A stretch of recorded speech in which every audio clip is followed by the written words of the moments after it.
ৰাম হেন ৰাজা হ'ব যি দেশৰ অধিকাৰী, তাতে অনুবৰ্তী থাকে যত নৰ নাৰী। তাহাৰে স্বভাৱ লৈবে তাহাৰে আচাৰ, এৰি কুল ক্ৰিয়া সবে হৈবে একাকাৰ। কৈ আছে, আমি নাই খোৱা কৃষ্ণ।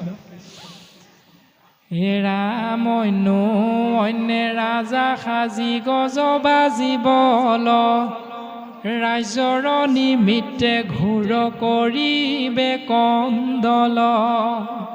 কাটি মাৰি গ্ৰাম দেশ কৰিবে উচ্ছন্ন, মহাবীৰা পায়া ক্ষয় শুইবে প্ৰজাগণ। পৰম নিৰ্দয় যেন ৰাক্ষসক আকাৰ, ধন লোভে প্ৰজাৰ চিন্তিবে মহামাৰ। লোকত মিলিবে আশী ঘোৰ বিমংগল, অনুদিনে বাঢ়িবে কলিৰ মহাবল।